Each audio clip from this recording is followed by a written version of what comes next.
Welcome back viewers, एक बार फिर से आपको खुशामदीद कहते हैं। सच सवेरा के प्रोग्राम में मैं हूं सुंदस मुस्तकीम। फॉरवर्ड प्रोग्राम के जो प्रिंसिपल साइंटिफिक ऑफिसर हैं NERC से इनका ताल्लुक है।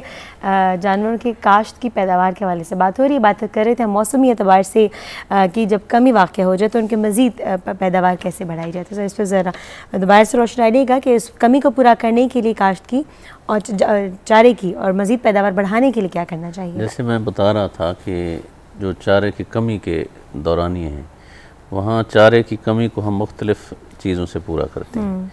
एक तो ये है कि चारे को खुश्क कर लेते हैं, तो उसको हम हे कहते हैं। दूसरा जो मैं तरीका बता रहा था वो ये है कि जब चारा ज़्यादा तादाद में होता है, उसको उस वक्त उसकी कटाई करके उसका साइलेज बनाते हैं। साइलेज को हम उर्दू में चारे का अचार कहते हैं। ये जानवरों के लिए भी अचार तैयार होता है। तो उसको ये करते हैं कि उसे सब्ज़ काट के ऐसा एक पिट बना लिया जाता है, उसमें इसे डाल के उसके ऊपर उसे प्रेस कर दिया जाता है ट्रैक्टर चला के या किसी वजह से, और फिर ऊपर पॉलीथीन शीट डाल के उसे कवर कर दिया जाता है कि उसे कोई हवा और इस तरह की ना ओपन ना रहे कहीं से।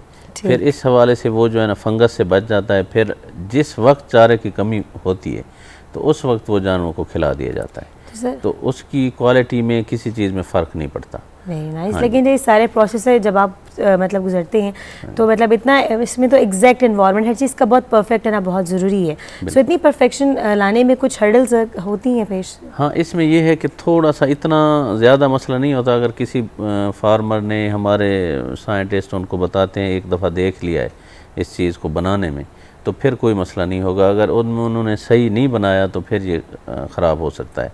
लेकिन आपने जो इससे रिलेटेड ही दूसरा सवाल किया है कि कौन सी मुश्किलात पेश होती हैं चारे की पैदावार बढ़ाने में, तो उसके लिए सबसे ज़्यादा जो पैदावार बढ़ाने के मसाइल हैं, तो उसमें ये है कि जो फार्मर है हमारा, वो इतना वेल अवेयर नहीं है कि वो चारा एक तो ये करेगा कि अच्छी ज़मीन पे काश्त नहीं करेगा, ठीक है। इसको अच्छी ज़मीन वो ये करेगा, गंदम अच्छी ज़मीन पे काश्त कर लेगा, दूसरी कैश क्रॉप्स कर लेगा।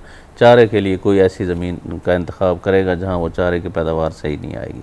दूसरा ये है जिस तरह खादें हैं, खादें एक तो महंगी हैं, तो फिर उसकी अप्रोच से भी बाहर होती हैं। खादों का इस्तेमाल भी नहीं करते, दूसरी फसलों में कर लेते हैं, चारा में नहीं करते। ज़ाहिर है फिर उसकी प्रोडक्शन इफ़ेक्ट करती है, पैदावार कम आती है। अच्छा, इसके अलावा खाद के अलावा फिर अगर कोई वीडिसाइड, वीड्स के लिए कुछ करना हो, वो भी नहीं करते। अच्छा, दूसरी जो बात है कि अच्छी वैरायटी जो इसकी बीज की, वो उसके लिए वो तगोदाव नहीं करता, ठीक है। चारे के बीज अच्छा नहीं, बस जो भी मार्केट से अवेलेबल है वो ले लेंगे, अच्छी वैरायटी का ख्याल नहीं रखेंगे। दूसरे जो फसलें लगाएंगे उसके लिए फिर भी वो कोशिश करते हैं कि गंदम है, चना है, दूसरे सरसों है, उनके लिए अच्छा बीज जो ढूंढते हैं ज़मींदार। लेकिन चारे के लिए बस जो मार्केट में अवेलेबल है, तो इससे भी इफ़ेक्ट होती है उनकी पैदावार। अच्छा, इसके अलावा जो है ना बीज ख़ुद भी तैयार नहीं करता। गंदम है, गंदम अच्छी होगी तो वो रख लेगा अपने लिए, अगले साल के लिए रख लेगा। चारे का ये मसला है, चारा लगाएगा और काट के जानवरों को खिला देगा, सीड के लिए नहीं रखेगा। तो थोड़ा बहुत सीड के लिए रख लेना चाहिए। अगर उसने 1 एकड़ चारा लगाया है तो 1 कनार रख ले सीड के लिए। तो सर ये वो सारे तरीके कार हैं एक बेहतर और मुतवाज़न चारे की पैदावार के लिए। बिल्कुल, हाँ जी। मतलब इन्हीं सारी तरीकों पे अमल करके आप एक अच्छा बेहतर और मुतवाज़न चारा जो मुतवाज़न और ज़्यादा पैदावार हासिल कर सकते हैं, जो जानवरों के लिए ज़्यादा खुराक उसे जानवरों को मुहैया हो सकती है। क्यों, जो अक्सर यही मसला होता है, जब चारे की पैदावार नहीं होगी उसकी, तो जानवरों को क्या खिलाएगा। जब जानवरों को पूरा चारा ग़िज़ा पूरी नहीं मिलेगी तो दूध भी कम देंगे जानवर। अच्छा, गोश्त भी कम होगा, उनकी सेहत भी अच्छी नहीं होगी, मार्टेलिटी यानी वो मर भी जाएंगे, क्यों ग़िज़ा की कमी है, पूरी न्यूट्रिशन नहीं मिल रही उसको।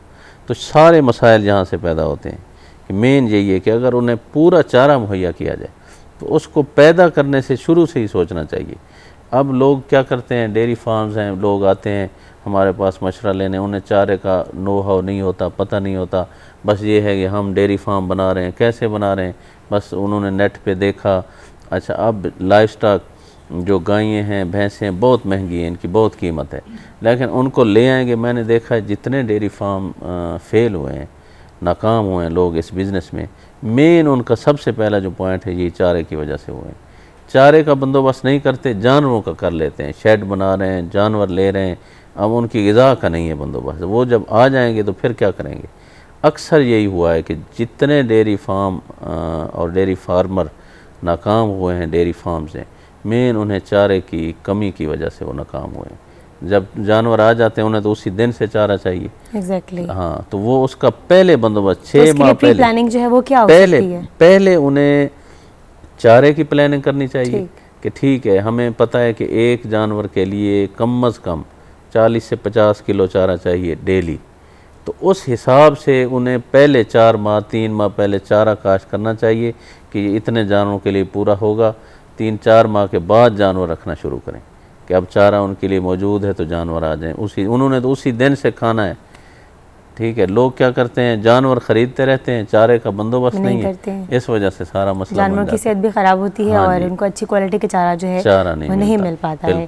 तो जनाब, अगर आप 6 महीने पहले से प्री प्लानिंग करेंगे, जैसे कि ज़ुल्फ़िकार अली गुरमानी साहब ने कहा, तो अपने जानवरों का अच्छा क्वालिटी का जो है वो चारा जो है वो प्रोवाइड कर सकते हैं। लेकिन इसके पीछे जो इतनी परफेक्शन पूरे प्रोसेस की बताई गई है कि पूरे साल में आपने देखना मौसम एतबार से कोई शदीद मौसम है या कोई नॉर्मल मौसम इस हवाले से किस किस्म का कितनी पैदावार होनी चाहिए, तो इन सारी बारीक बीनियों को जो है मद्देनज़र रखना बेहद ज़रूरी है।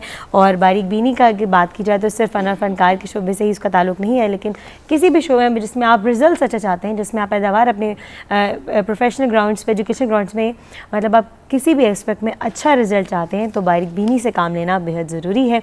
और बारीक बीनी कैसे आ सकती है? मुशाहिदे से, ऑब्जर्वेशन से। और वो लोग जो अंदर से बहुत डीप और गहरे होते हैं, जिनकी ऑब्जर्वेशन बहुत ज़्यादा स्ट्रॉन्ग होती है। सो आदत डालनी चाहिए, ऑब्जर्वेशन की आदत होनी चाहिए। और जो लोग बहुत डीप इनसाइड ऑब्जर्व करते हैं चीज़ों को, वो सतही अप्रोच उनकी नहीं होती है, सतही गुफ्तगू भी वो कम करते हैं।